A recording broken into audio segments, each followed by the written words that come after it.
Good morning, afternoon, evening, ladies and gentlemen. We're finally getting started here at allpointstv.com. I'm George Moss again here on the program called What's Going On, and want to welcome you to another hour of the program.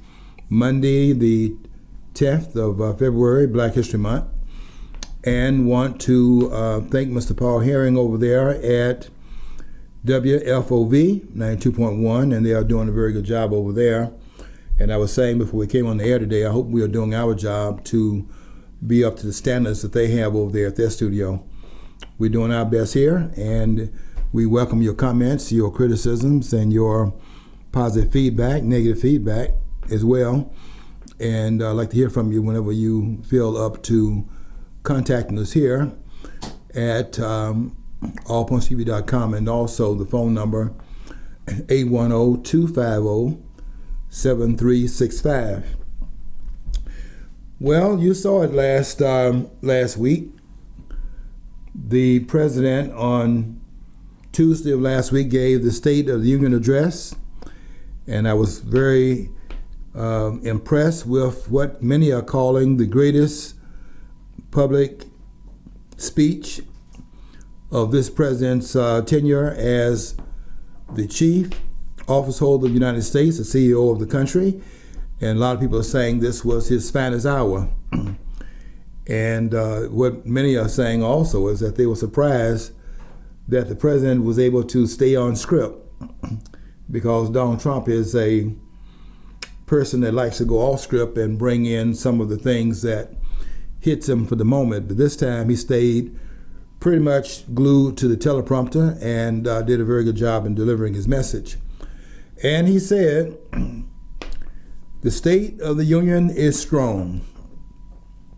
And he rattled off all these numbers about unemployment, the rate of unemployment going down, the stock market going up.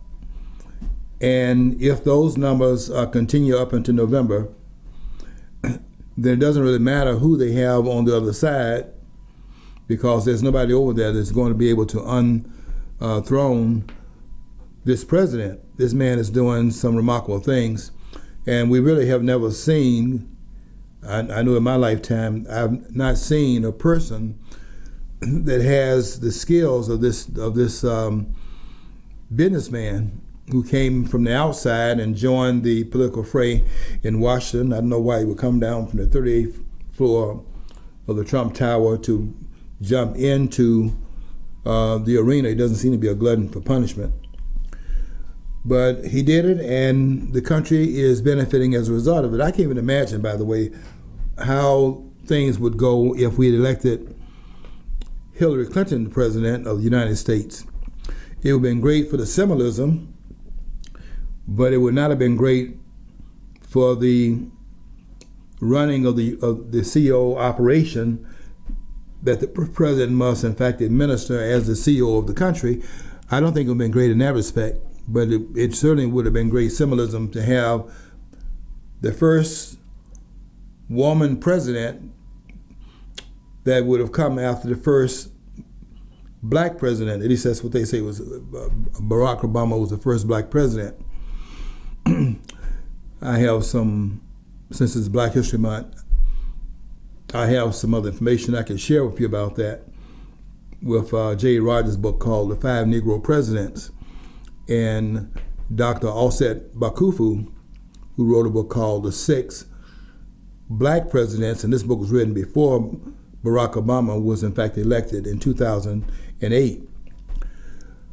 But be that as it may, it would have been great symbolism if we had had a female president, first female president, coming after the first acknowledged, let's say that, the first acknowledged black president, and we would have Hillary Clinton coming after that.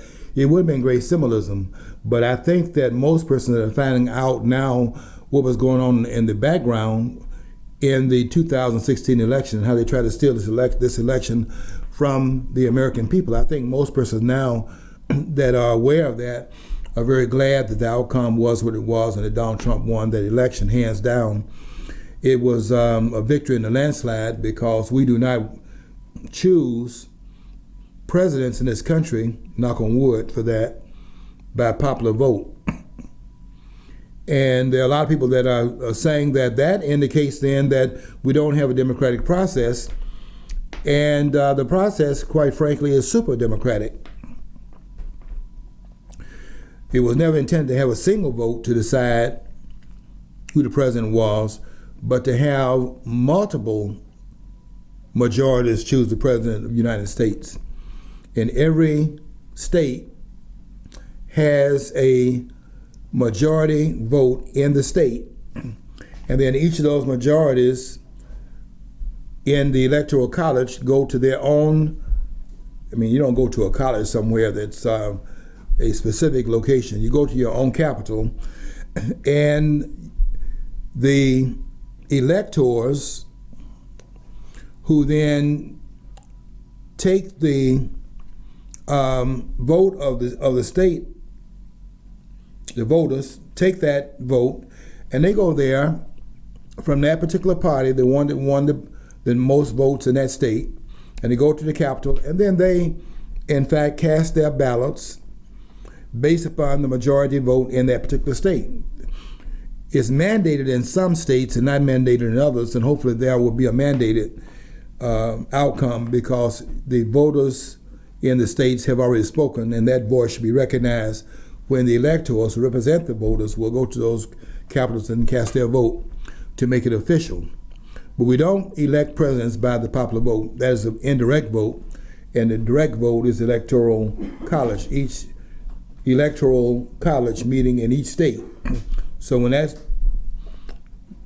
in Michigan, Lansing is our capital here, and when the 14 Republicans went to the Capitol, they cast to the vote, as they say. They cast their ballots for the person that won the popular vote in the state of Michigan. It wasn't by a large margin, but we don't do what they do in Maine, for example, where you divide the vote up proportionally, and you do it percentage-wise. And so in Maine, where they have 4 electoral votes, Donald Trump won enough popular votes to get one of those 4 electoral votes, and Hillary Clinton got the other 3. And if you understand our system, you're not at all reticent about it and want to change it, because you understand the intentionalities in place when the framers began to put together how we are going to elect the CEO of this country. And they had to figure this thing out, because what you didn't want is the single majority to do it, because majorities really are, if you reduce it down to the power that they wield, it becomes a mob. And you don't want to have a single, how do you control basically mob rule when you have a majority? Because majority can always decide it has the numbers, and therefore it acts a certain way in its treatment of those that don't have the majoritarian voice, and they'll become very dangerous to that, because they don't have to recognize the voice of the minority group, the ones that don't have the numbers. And the framers had to figure that out, and they did a brilliant job of figuring it out. I wish we'd have greater appreciation for what they came up with. And we need not talk about changing it, because it's working true to form and it's working as intended. But the reason why you have it is because you have to go and read Federalist Papers 9 and 10 to understand the mindset. Federalist Paper 9 was written by, who else? Alexander Hamilton, that wrote 51 of the Federalist Papers. And then 10, which most persons say 10 and 79, I think it is. They say 10 and I think it's 79. I know it's in the 70s. They say those two are the most important Federalist Papers that were written. 10 because it talked about how do you deal with factions, because factions can be dangerous, because each faction represents a community of interest to the exclusion of other factions whose interests are not necessarily the same, and therefore it creates conflict. Because every faction is going to represent its own interests, and it conflicts many times with the interests of the other factions.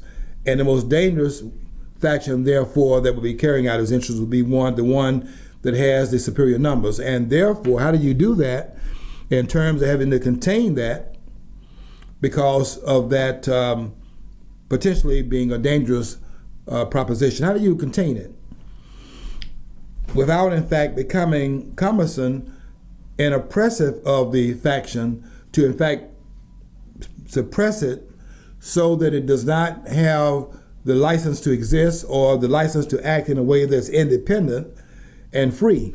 Because you don't want suppression to resolve the problem. What they did in that room was really remarkable. And I think we need to go back and look at Federalist Papers 9 and 10. 9 written by the great theorist. I didn't like his politics, but you have to give him credit for the theoretician that he was, although when you look at some of the claims he made upon the Constitution once the ratification had taken place, and some of the things he said about it, and what he was trying to do in terms of going in around some of the things that were in fact placed there as restrictions upon power, that becomes a problem. But you have to give him his credit for what he did in terms of writing the majority of the Federalist Papers and selling the Constitution basically to New York.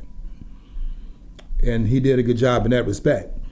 But we need to go back and read Federalist Papers 9 and 10 in particular, about why the framers did not want to have a single majority vote decide upon who is the chief executive office holder of this country. And that was, in fact, the genius in that room wanted to figure it out, because they didn't want to come in with a strong hand over how you, in fact, control factions. You want factions to exist, but you don't want them going out of control and becoming oppressive in their own interests as they carry their interests forward.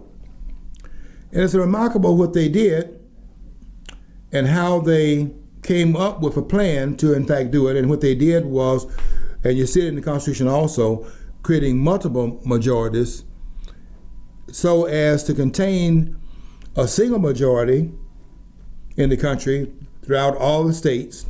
The way you contain it is to fight that majority with other majorities. In other words, don't have just one majority making a decision, but have multiple majorities, each state's majority coming up to contest the outcome and determining it by a super majoritarian, vote. So this idea that is not democratic, I just want to make the correction here. It is not anti-democratic, it's super democratic. And in some parts of the Constitution, if you see it, if you understand it, you saw where it worked tremendously well in terms of this impeachment that was finally disqualified Wednesday of last week. The president spoke on Tuesday in the State of the Union address, but on Wednesday, the president was exonerated of the impeachment charge in the House of Representatives. And the reason he was exonerated is because the process starts out in the House where you have a majority vote. So if you have 51% of the members of the House, then the impeachment takes place based upon that majority.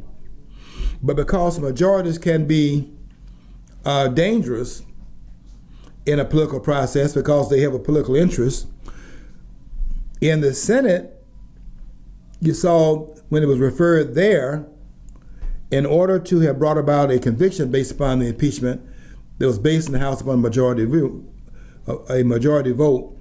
in the Senate what's required is a 2/3 vote.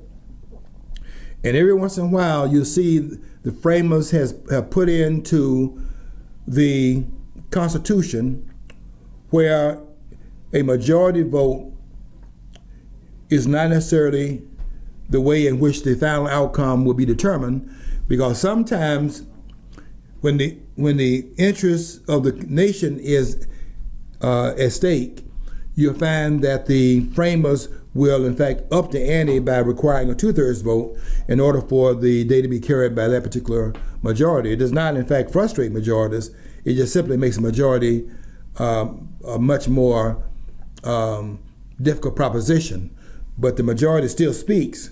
But there are majorities that are 1/2 plus 1. There's also super majorities where it takes a 2/3 vote in order to bring the final result about, and that's the genius of our Constitution. Many people are saying today, by the way, because they saw how the Democrats have majority in the House of Representatives, and they were saying because it has majority in the House of Representatives, the president was impeached, and if they did not have that, then the impeachment would not have taken place, because look how the majority party impeached the president in the other party, of which the majority is not a part of that particular political group. And they were saying what we need to do here is then raise the bar of what it requires to bring about impeachment.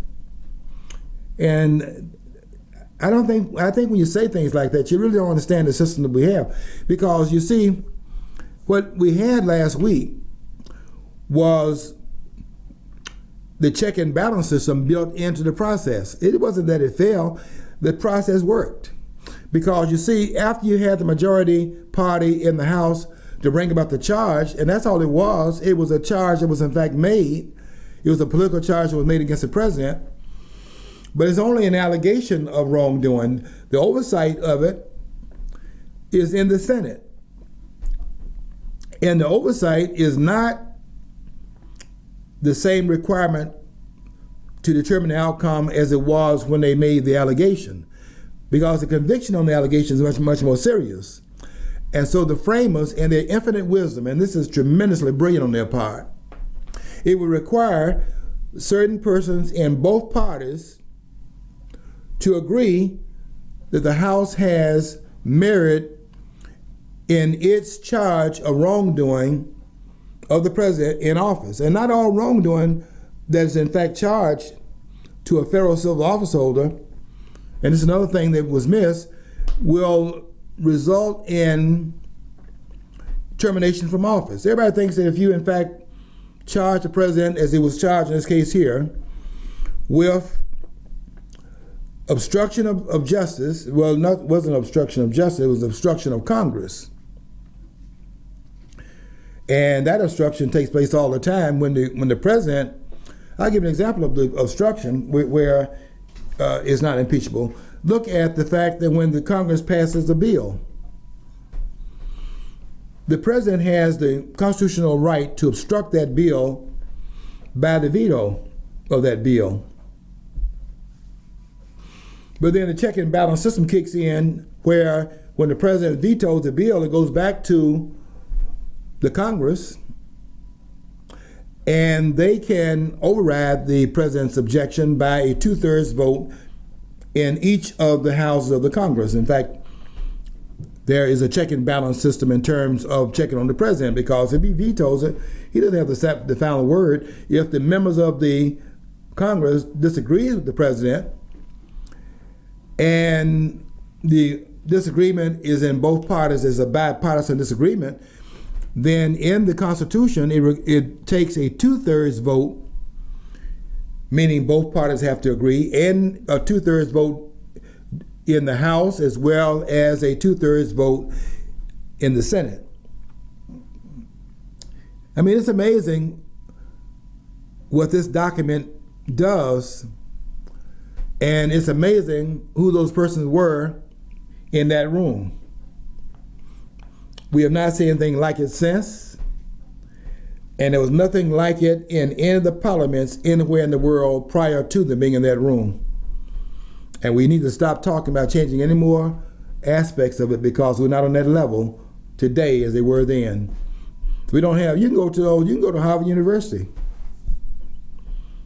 and bring all those scholars, those law professors at Harvard University, who I really don't think that they really have a whole lot of scholarship, quite frankly, from what I've been seeing. Lawrence Tribe is part of that department.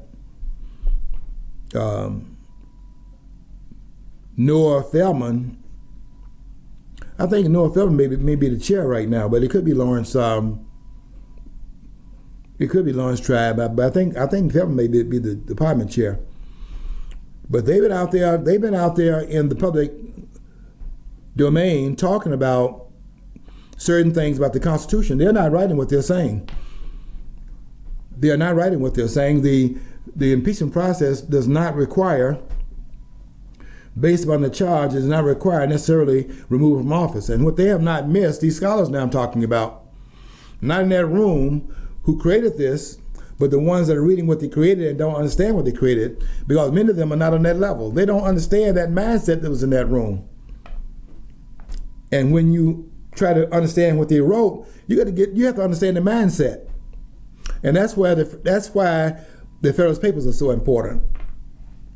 Because the mindset that's in that room comes from persons that were in that room.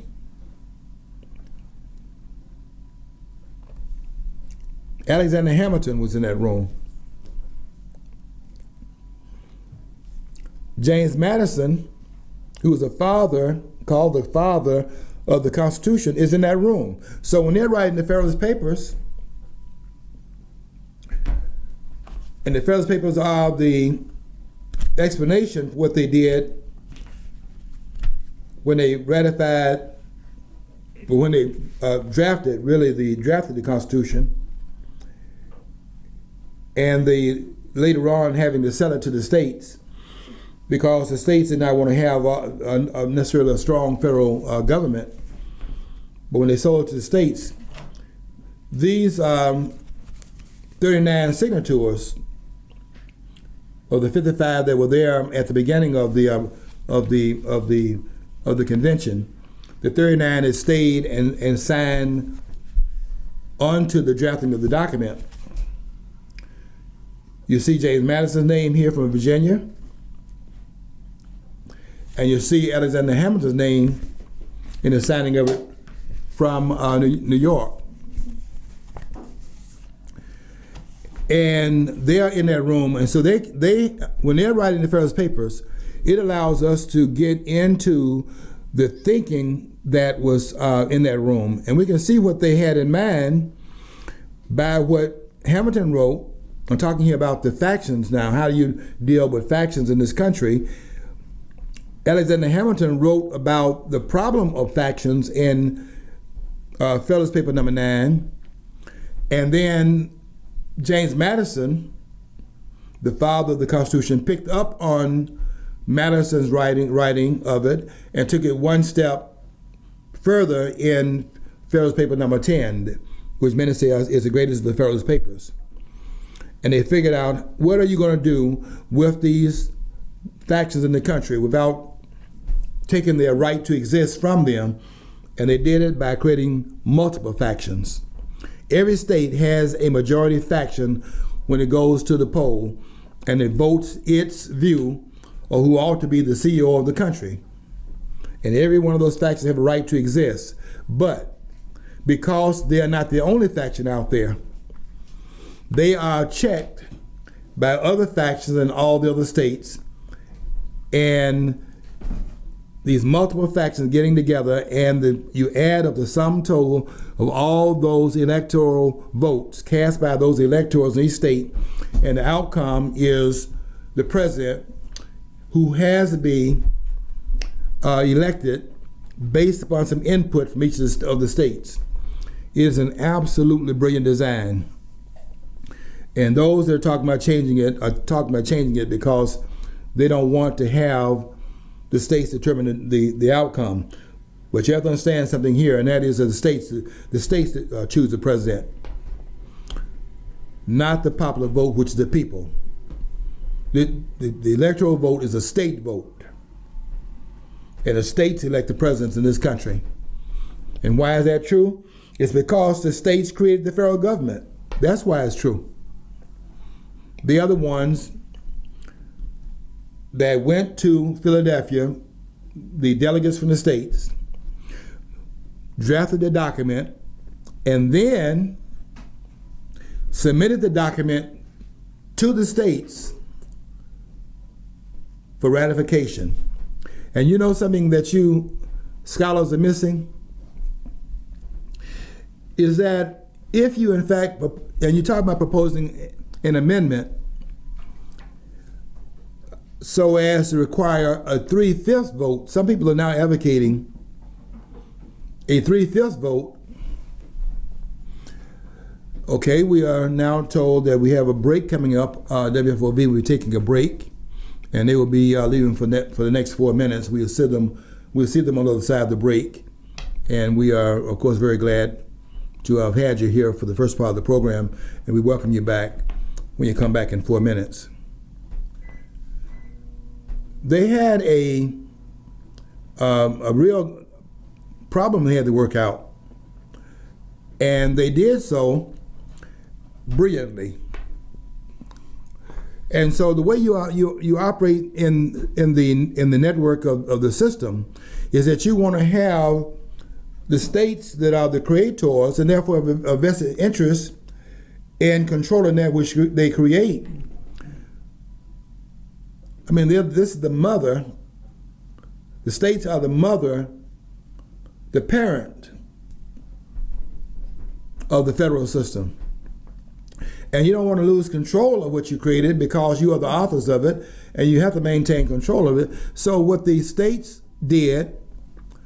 was that they sent their representatives. That's what people are missing in terms. I hear people talking about impeaching members of the House and members of the Senate. You can't impeach members of the House and Senate.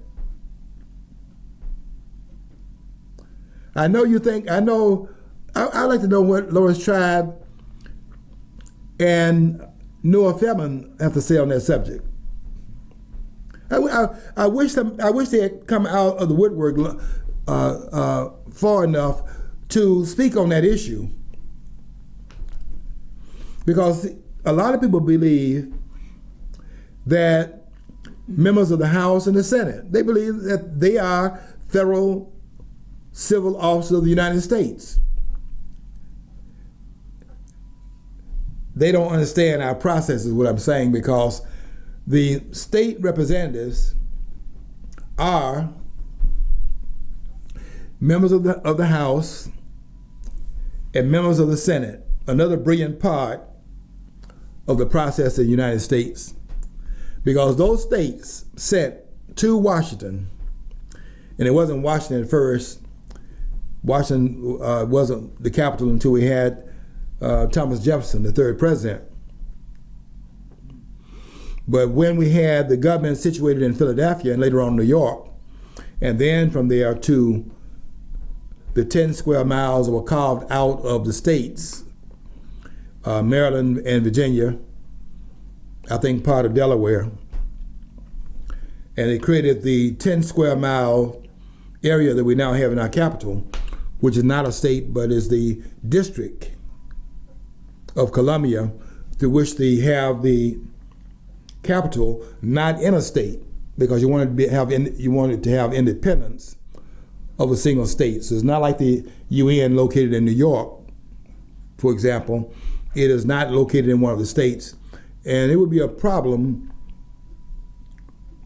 if they made the capital a state, as some people are advocating. We just don't seem to have a lot of respect for the framers. And we don't need to go and amend the Constitution, because it's very easy to make the accusation against the president. Let me tell you also why they did not put a tougher restriction in place to impeach. That's another thing that you see in the Federalist Papers. You don't have you can go and read Federalist Paper 69, and you could get some idea of the thinking that they had about the impeachment process, which is talked about on the QT and running pretty much in 69. 69 does not actually have that as a single focus as Federalist Papers 65 and 66, which are singly about impeachment. 69 deals with the power of the president, which is also a concern that they had. They didn't want a monarch. I want to welcome you back, by the way, from WFOV. And thank you for coming back. You always do a good job of coming back. It seemed like you were the grounding point of what we do here at allpointstv.com. And we definitely appreciate your witnessing to what we do over here at our studio.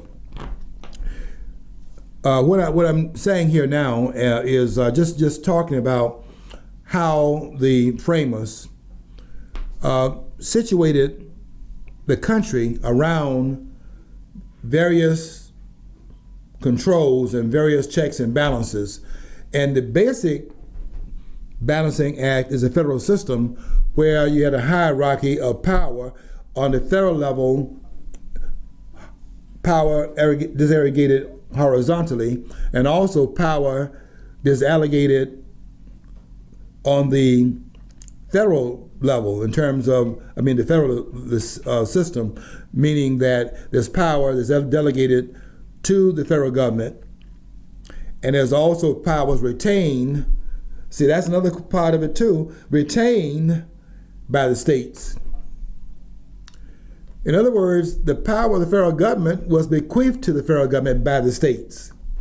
And because they were jealous of that which they bequeathed to the federal government and did not want them encroaching on that which was not bequeathed to them, then they actually itemized those things that they were in fact making the bequeathal to the federal government. They weren't assuming powers is not delegated.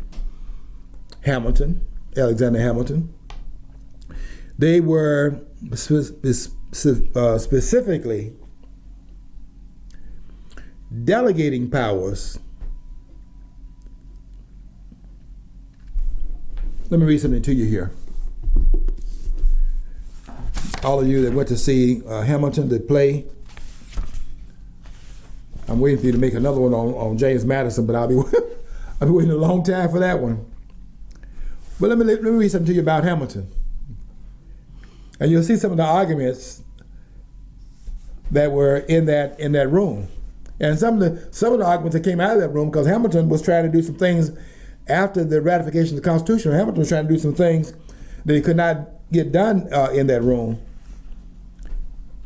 Here's a comment that in the book written by Thomas De Lorenzo. It's called Hamilton's Curse. And Thomas De Lorenzo quotes Alexander Hamilton. Here's what Hamilton said. Listen to this very carefully about Alexander Hamilton, who, by the way, is the creator of implied powers. The Constitution has implied powers. So it is not just, the Constitution is not just what it says, it is also what it doesn't say. That's Hamilton's idea. This is Hamilton expanding the reach of the Constitution and making a case for really making a case for big government. But here's what Hamilton, here's a quote in De Lorenzo's book about what Alexander Hamilton said. Implied powers are to be considered as delegated equally with express powers. Let me read that again. Here's Hamilton speaking. Implied powers, that is, say, that which is not written. Implied powers are to be considered as delegated equally with express powers. You know, Hamilton was brilliant as a theoretician, very dangerous in terms of the governance. You see, the governance is not the same thing. That's another thing we get these scholars to understand also, because these scholars, hey folks, these people do not have it. I've been challenging them in public for the last, ever since the impeachment took place, but I was also challenging before that. But I was challenging them in terms of impeachment because I was trying to get them to understand that what they're saying is not true. You got to get into the mind of the framers, and you cannot do it unless you read these papers. I read this in high school. I read this in Mr. Vaughn's class. Mr. Vaughn, thank you. I know you're not with us anymore, but I will forever be grateful for your class. And Mrs. Reed, you know what I think about your class because I write all these years later in your name. And I get hurt when I don't conjugate those verbs properly because I have to represent Mrs. Reed in English. And in terms of government, I've had some additional training above that, but I have not had the grounding point in that additional training. My grounding point was Mr. Vaughn's class. And I was so infatuated with what the framers did. I read this in 12th grade. There are 85. This is called the Federalist Papers. Hamilton, Madison, and Jay, in the order in which they made their contribution. Hamilton, 51 of the Federalist Papers, Madison, 29 of those Federalist Papers, and 5 by John Jay. And Hamilton was brilliant for telling us what they thought of in that room, because that's what these Federalist Papers do. Give us the mind of the framers. And I don't know if, I really don't know if these scholars have taken the time to read this. They keep quoting 65 by Hamilton, but I don't know if they understand what Hamilton was saying in 65. I don't see any signs of it. I do listen to them. I respect their, can I say this? I respect their scholarship. No, I can't say that. I don't respect their scholarship. I can't say that because they're not because what they're saying is not true. Lawrence Tribe can't be telling people the stuff he's telling people. He said this man said that the president has not been impeached until the impeachment is shared, I guess, carried over there or somehow transported to the Senate. Until that happens, the president who was impeached on the day in which they took that vote, that impeachment is not official until it's validated in the House. You have to understand, look here.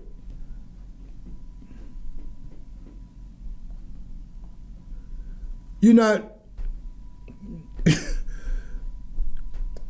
telling me that. You go back and read Article, let me see that. You go back and read Article 1, Section, don't tell me.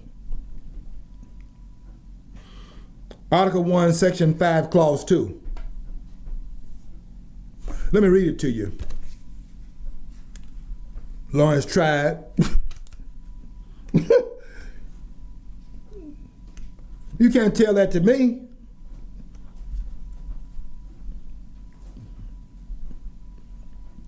I'm going to find this and read it to you from the Constitution.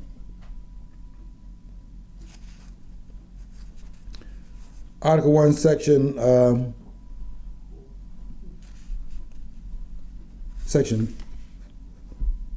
5, Clause 2. It's going to be there. Let me read this to you. And this right here contradicts what Lawrence Tribe said, because this man is making this stuff up. If you're a scholar, you don't have to make anything up. You can simply understand the document and quote what the law is. Listen to this carefully. This right here contradicts what Lawrence Tribe said.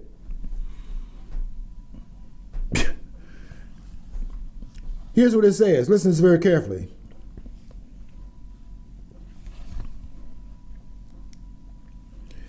Each house meaning the House and the Senate, each house may determine the rules of its proceedings, punish its members for disorderly behavior, and with the concurrence of 2/3 expel a member. Now, why did I read that? To challenge Lawrence Tribe's nonsense. Because in Article 1, Section 5, Clause 2, it gives to each house its authority to act in its own name. The House acts in its name, and the Senate acts in its name. And it does not take the authority of the House for the Senate to act. And that's why Nancy Pelosi was inappropriately engaged, taking Lawrence Tribe's word for it. The impeachment and then holding it up for a month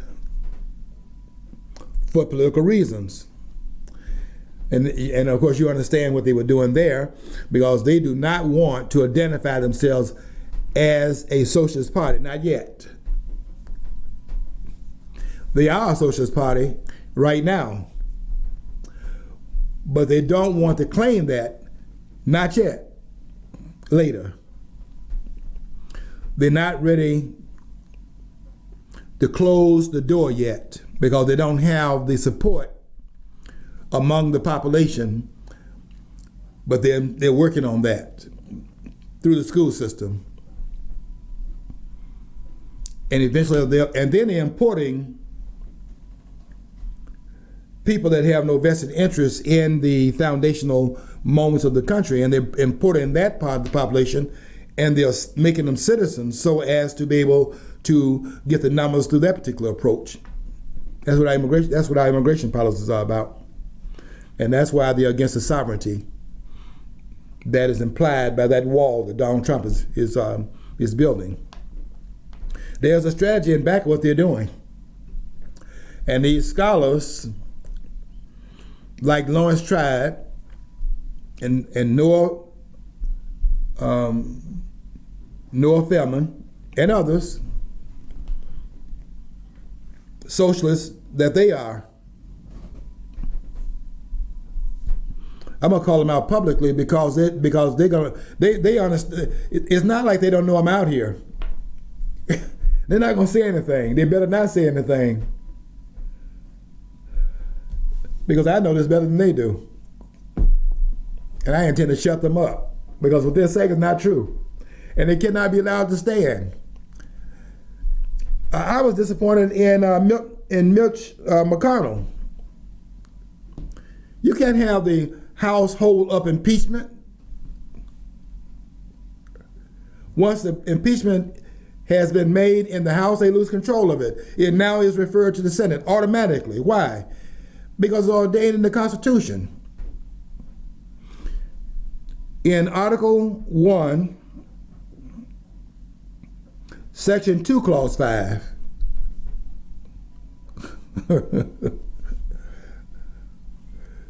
it's where I say it is. Not where it's not what Lawrence Tribe is saying. It's what George Moss is saying. And Lawrence Tribe will in fact close his mouth. That nonsense he's talking about. What Lawrence Tribe is saying is not true. You don't have to have the impeachment validated by it being walked over to the Senate. It happened in the House. In Article 1, Section 2, Clause 5, let me read it to you. I'm not making this stuff up. I'll read it to you. What you'll see is in the document. Let Lawrence Tribe show me. Let him show me where what he's talking about comes from. Article 1, Section 2, Clause 5. Let me read that to you.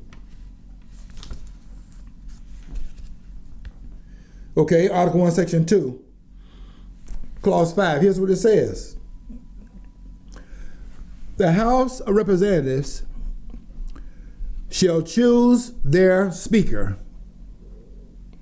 It does not say Nancy Pelosi, that the speaker has been chosen from the House. You can choose a speaker from outside the House. And if you're going to be choosing people like Nancy Pelosi, you should choose somebody from outside the House. Because Nancy Pelosi will go down in history, and mark my words when they write it, will go down in history as the worst speaker of the House this country's ever had. Carrying up, this woman needs to resign. I agree with you, Jonathan Turley. Nancy Pelosi needs to resign right now. You know why? Because the Constitution requires the President of the United States to give the State of the Union to the country. You don't have to do it in terms of going before the cameras and do it. We didn't even have cameras when this was written. But of course, it's a political thing. So they go in front of the Congress, and they're sitting there, and they have the military there. You see them sitting there very stoic. The members of the Supreme Court are sitting there equally as stoic as the members of the military. They're not doing any clapping by design because of the dignity of their office, and they shouldn't be seen there cheering because it is not becoming of those persons in those positions to do it. But certainly in the political positions, you applaud the points that validate that the country is in fact doing well. And you cannot sit on your hands in some of the comments that this man made last Tuesday if you are for the sovereignty of the country and if you in fact respect what is written in the Constitution of the United States. And they said on their hands that the president spoke for an hour and 17 minutes. And that camera over there, people don't even realize Donald Trump was setting them up, because what Donald Trump was doing was putting certain applause moments in his address to bring them out and having to applaud, and they didn't even do it in those cases. For example, the airman from Tuskegee, one of the last remaining peoples from Tuskegee, the Tuskegee Airmen, it was really emotional when that person, whose grandson, by the way, was saying, I think his grandson was 10, 13 years old, somewhere around there. And they stood him up first, and they said that he wants to be a person that will in fact be part of the space program. And his desire is to one day look down on the earth. And that was good enough. But then they introduced his grandfather.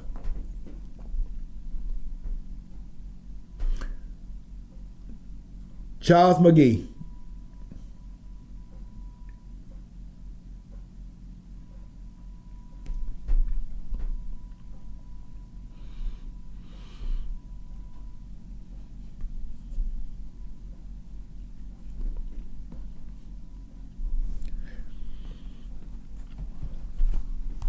If you can't applaud that,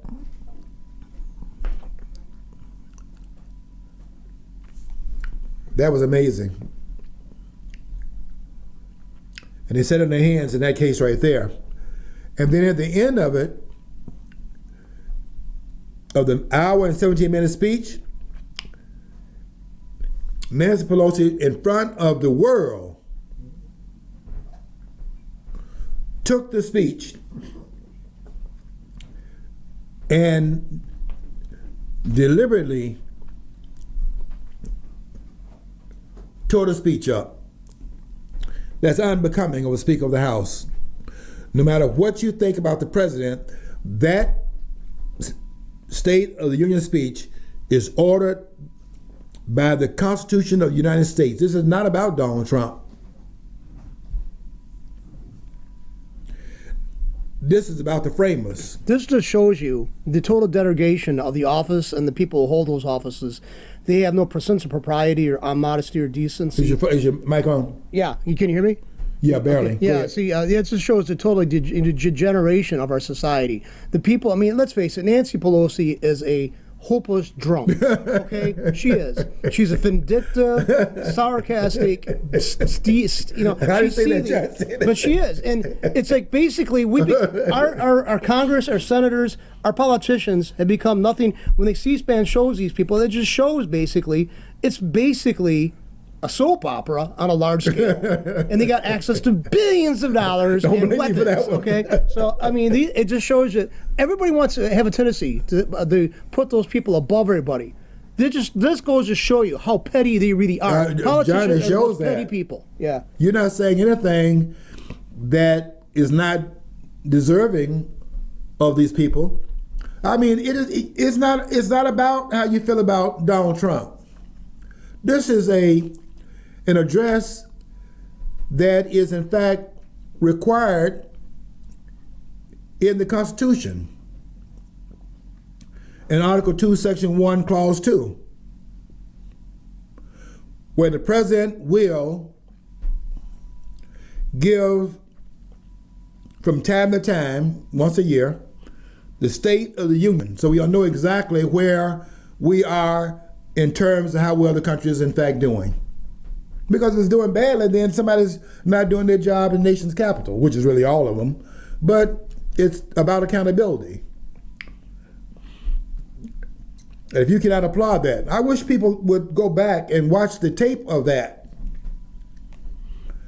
Because the sergeant of arms in the House comes in the door of the chamber where they're meeting for the State of the Union address. Everyone was sitting in that room, right? You saw it. They were all sitting in that room, and the sergeant at arms, who is the person that has a presence, a military presence, quite frankly, in the House of Representatives, comes to that door, and here's what he said, which I predicted he was going to say these words. Madam Speaker, the President of the United States, he never even mentioned Donald Trump's name. And those presidents, 44 of them before 45, their names have never been mentioned. Because it's not about the individual. It's about the office. And when they stood up, when the president walked in the room, it wasn't about Donald Trump they were standing up for. It's because of the institutions of the country. It is a way of showing respect for the framers of the United States of America. And for them to do what they did, and Nancy Pelosi to tear that speech up, commanded by the Constitution, Jonathan Turley is right. She needs to resign now.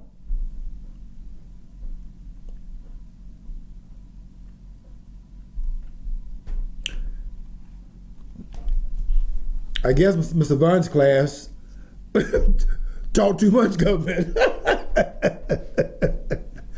Because that's how I feel about it, and I do not apologize for it. I feel very strongly about this, and I felt that way, quite frankly, ever since high school. I guess that was why I was having problems everywhere I went.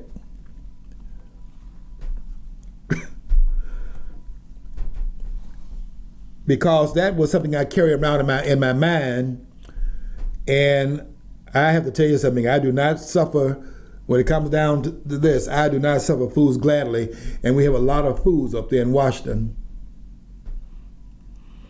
In fact, Judge Napolitano is correct in what he says about these people in Washington. In his book called The Constitution in Exile. these people have abandoned the Constitution of the United States. We are living, as Mark Levine says, and he's correct in what he's saying about it, we're living in a post-constitutional America. The Constitution does not apply. We're now living in this country right now. We're now living in Hamilton's world. This is Hamilton's America. Go read the book called Hamilton's Curse by De Lorenzo.